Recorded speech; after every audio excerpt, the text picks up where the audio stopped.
Hello, I am Tom Hawkett, the Director of Business Development at Discover IT Risks, a division of DiscoverNet. We specialize in advising small and medium-sized businesses on how to manage IT security.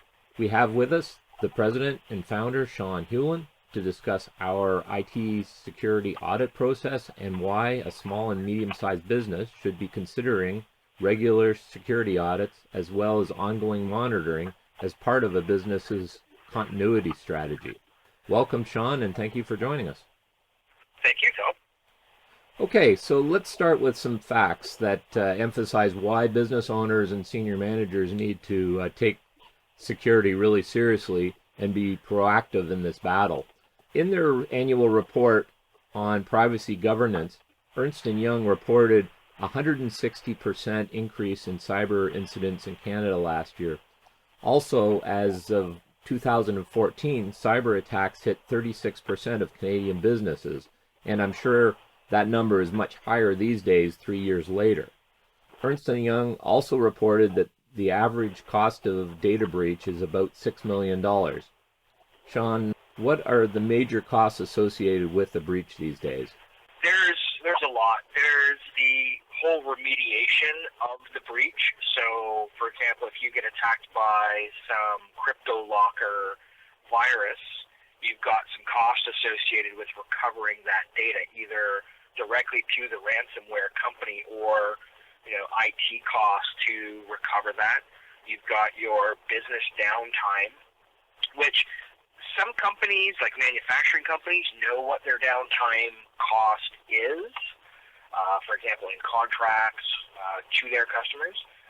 Most other service-based companies may not know, and other insurance and legal companies might not know what their cost of downtime is. So one of the steps that we'd like to do is try to figure out what their downtime is. But we've got some industry numbers ranging from $350 per employee per hour up to $30,000 per employee per hour.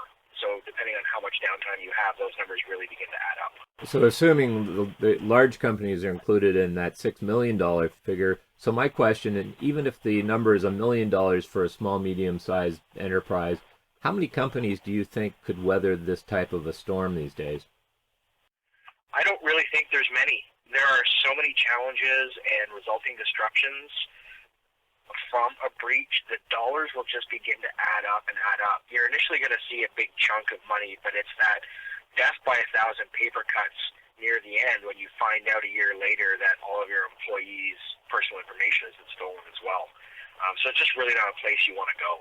So we talk about the IT security audit as being one of our major offerings. What is an IT security audit? Well, the audit is there to go around and identify areas in which your security might be prone to some vulnerabilities. So, for example, if you're running a version of Windows XP, Microsoft doesn't support Windows XP anymore. There are no more security updates coming from it. There are a bunch of known vulnerabilities in that operating system. So the security scan will basically go out and do a mini review of your network to see, hey, do you have Windows XP on your machine? Now, that's a very simplified look at it, but it really goes through your network, your devices, what's connected to your network. We even have questions about what your password policy, access policies, employee termination policies, things like that. So, you don't have just gaping holes, and that's okay to have holes, but as long as you know about them, you can decide what you're going to do with them. So why would a small, medium-sized company want or need an audit? So why would you need the audit? Well, part of that is to have owners, senior management, really understand what their risk exposure is and what their vulnerabilities are. Because once you know what they are, you can now decide to take action on those. Clients find that the reports that we give management sort of give you a full picture of your security situation, really allows you to make the best decision you can going forward for your business. Why else would they need an audit? We have a set of customers that actually use it to attract investors.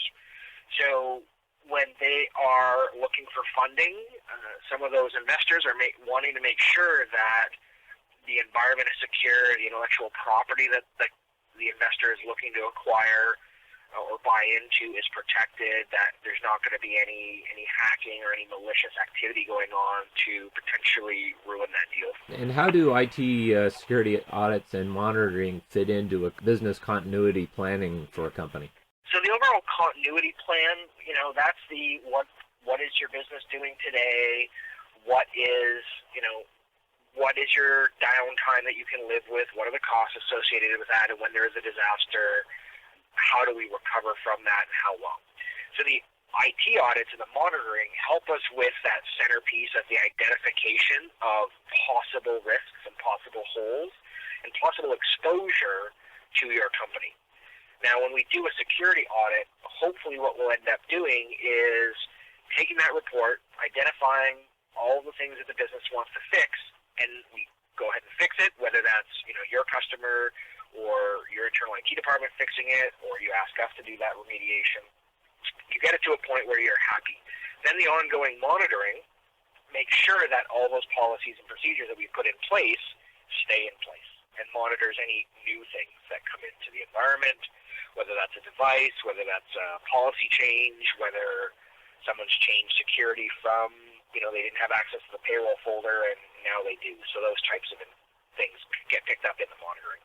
So it's like a financial audit that a company is required to run on occasion. We want to make sure the doors and the windows are locked and that management is aware of the risks that they're exposed to.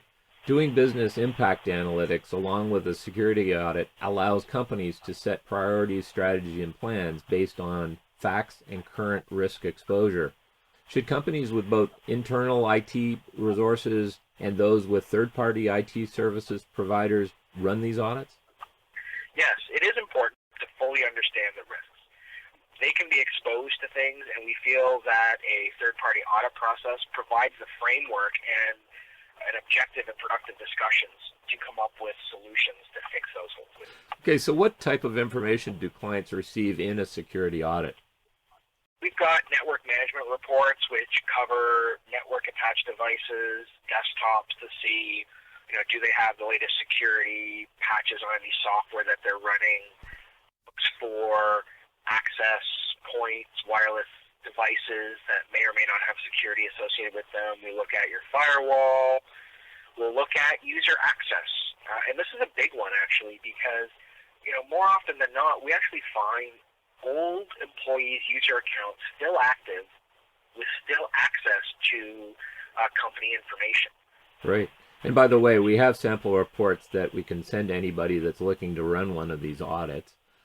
20% of companies that we do assessments on, there's not a lot of stuff that's at risk. We find that there's typical issues, but we find with the other 80 that there's usually some stuff that management had no idea they were exposed to. Is that pretty close to what the reality is there? Yeah, that's an extremely accurate statement. Yeah, 20% of the people are good. They've got plans in place they've got a continuity plan. They've got some sort of monitoring in place, and you might find some discussions around tweaking some of their policies just to make it a little bit more secure. Right to everyone has admin access to everything, and they're running old software and they're not running a firewall. So that 80% of the people group really needs to start to take a hard look at that, because you're not only protecting your information, you're protecting your employees' personal information as well. And your customers too, obviously, too. That's right, yeah, customers and partners, absolutely. Yeah. I know we want to encourage companies to run these audits fairly regularly, but how much is a proper audit? So to start with the audit, now this is non-HIPAA PCI compliance, right? That's definitely a different level, but if you need to talk to us, because that's a much more in-depth. But 90% of the people that we run into, they fall into the category of the basic audit, which is 5 devices, and it's $700 to run the audit and have a review meeting. And then under 20 devices, it's $900. So a company does an IT security audit. What next, and what else can DiscoverNet provide to help keep the company protected? So once the audit's done, we review the points of that document. From that, we come out with a prioritized action plan. And if you don't have an internal IT department to take care of that, or a third party to take care of those action items, we can come in and help remediate those and fix it up so you don't have these gaping holes in your company from an IT perspective. And then from there, we can have ongoing monitoring and support to make sure that if another hole pops up or another one is discovered, that we can go in and take a look at it and fix it right away. And that's pretty much how we've been operating that way. Customers seem to like those types of arrangements. Okay, and you've been doing that for about 20 years. Yeah, we've been doing this a good long time. So I guess it's like we're playing defense for a company so that the company's people will have more time to play offense and score more goals for the company, I guess. Okay, so thank you, Shawn, for guiding us through why small and medium-sized businesses should run an IT security audit as well as do ongoing monitoring. If you have any questions and would like to schedule an IT security audit for your company or any of your clients, we'd love to talk to you. I hope you gained from this listening to this interview with Shawn Heulin and myself, Tom Hawkett. We look forward to discussing this highly important and timely subject with you further. We thank you for your time.